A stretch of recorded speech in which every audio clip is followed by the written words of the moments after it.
talking about his ankles and other things on the program. Good to see you, sir. What's up? Great to have you here. I wish I was in that last segment, man. I tell you what, we I would should make a love show to out see of Deshaun just Watson our come around. commercial break. I would push that easy button on Deshaun Watson if I was playing. Hey, I got two words for him: Pat White. Pat White went night-night, woke up and picked up a bat, said, I'm done. That's true. He wouldn't play. He got hit so hard, he's like, you know what, he put a baseball cap on. Like, I'm out of here. Y'all crazy. Let's move on. Not talk about Pat White. A case of bad to worse for the Philadelphia Eagles. First, they lost to the Vikings on Sunday. That's pretty bad. Now, according to Adam Schefter, Jay Ajayi is out for the season with a torn ACL. That's worse. Here's why. The defending champs are 2-3 on the year with Thursday Night Football coming up. Their opponents, division rival New York Giants. Head coach Doug Pederson says it is time to get rid of the Super Bowl hangover. That's the thing you guard against. You guard against so-called burnout or the energy levels down. You also have to guard against what success looks like to everybody, you know, and how that can pull on people, you know, and distract people, players, coaches, I'm included. It's a challenge. But our guys have really embraced it, quite honestly. I've seen them, you know, the way they work in practice and during the week and how they prepare themselves. And right now it's just not carrying over enough into the games. You know, guys, Jason Whitlock actually made a very good point yesterday about the Eagles. He said there are some teams who actually do better when they're handling adversity, when they're in a tough situation. They're better as a team than they are handling success. They just don't handle success as well. This is a team coming off an incredibly successful year, and they spent all off-season talking about it, and they came into this year seemingly without a ton of energy, unprepared. Players that were playing great last year aren't playing well this year, and now they lose their running back. A lot of interesting faces I'm getting looking my way, so I'm going to start with you, Bart Scott. Yeah, we're going to try to outsource this question to you, Bart. What does Whitlock know about winning? That's my guy. I was best with you. But I tell you what, when I'm listening to his interview, and he's talking about, you know, what success looks like to other people. Right, so when you say that, you say including myself. How about you going on a book tour, you know, writing a book in the off season? You're going to make this off the field money, right. You know, all this stuff. You started it. Attitude reflects leadership. Are you burned out? I mean, because that's what I mean. I know he wrote the book. Yeah. I know he was out on the circuit. Is he burned out? He's really on the circuit. Is he speaking for the team? I think he's speaking about himself and the team. And what's happening is, you know, now that it's on film, teams have adjusted. People have learned what they do, what they can't do, what they struggle with. Alshon Jeffrey's not being hurt. I feel like he's panicking. He's trying to seem calm on the surface, but his feet's moving like a duck on water. And he needs to control his team, get them together, rally around them. I think it's a huge loss losing Jay Ajayi. You know, I don't know if they can make the move for Shady McCoy, you know, because I feel like the Bills are rebuilding, you know, so somebody should be in the market for Shady McCoy. I believe that either the Eagles or the Packers should be in the market for Shady McCoy, because I feel like he's an aging quarterback. He has a decent cap number, but he's a guy that they understand isn't going to be part of that long-term future in Buffalo. Well, listen, whether it's Shady McCoy or the guy that you've been talking about, the Eagles targeting, Le'Veon Bell. They have an extra second-round pick this year because they were the other side of the Lamar Jackson trade, right? That's how Baltimore traded back up into the first round. What they gave away was a second-round pick this year and some of their compensation. They have the ability, I would think, to add a player better than Jay Ajayi.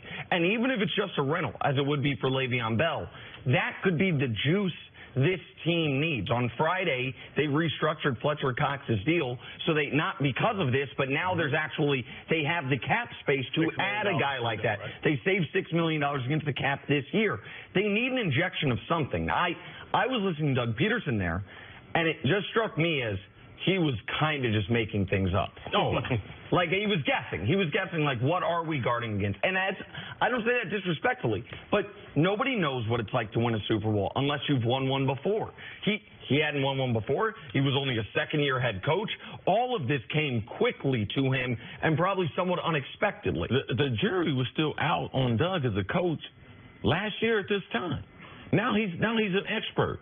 Oh, man, it's the Super Bowl hangover. Oh, you know, fatigue. Oh, but I like the way the guys are working.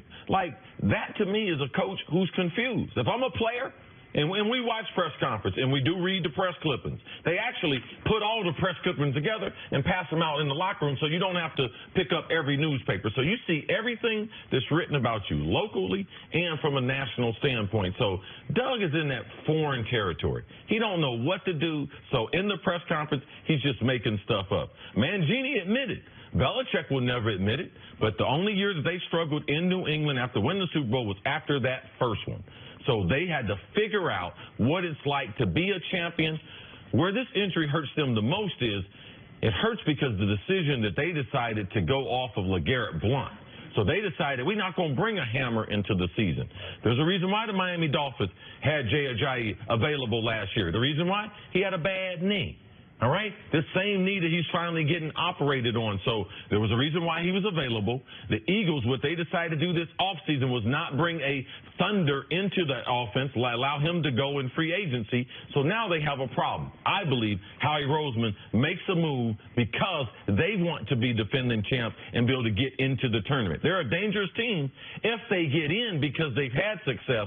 But to start the segment, there is no team out there that does better struggling than doing well. So no one can account for that. Been like, oh, yeah, you know, we're a team that we do better when we're struggling. Well, there's a reason why you're inconsistent. J.J. did say something shortly after the game, talking about the play calling and calling out Doug Pederson because of the play calling. That maybe if they had sort of not had the ball more, a little bit more than what they had doing right now, just changing the plays up, and maybe that balancing out the offense would be maybe the difference that they needed here. Do you see that as any issue with this team? Well, you always want to set the table by running the ball because he was averaging 5.8 yards a carry. But, you know, when you're behind and you're searching defensively, see, defensively they were elite last year, so they were able to get off the field, provide extra possessions for their offense, short fields, turnovers. I thought bringing in Haloti Ngata, bringing in Michael Bennett, guys who didn't win the Super Bowl last year, veteran leaders who have won a Super Bowl before, would really keep that team hungry. But they have to figure out, you know, who's going to be the spark this year. Having Darren Sproles back is a matchup nightmare, but they don't have a hammer anymore, and you have to have that, you know, because as the weather gets better, teams are going to stack the box. The football's not going to fly as easy, and you're not going to be able to kick the ball as far. So I think they have to go out, they have to make a move, and they have to make it fast because somebody else is going to get into that running for either Shady or Le'Veon Bell. But what they have, couple of weeks. Sorry to interrupt you. What they have going for them is their division. Yep. They're 2-3, and guess what? Nobody's got more wins in their division. They do have a short week. They have the Giants coming up this week on Thursday.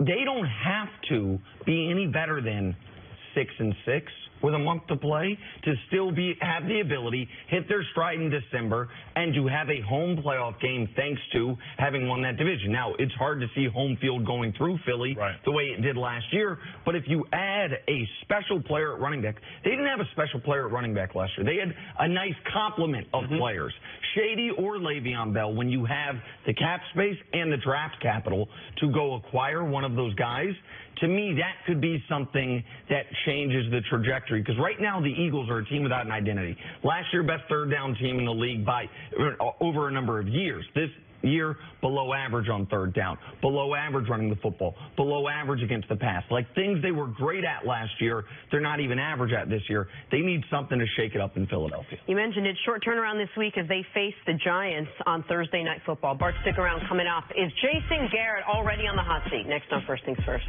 Need some lotion.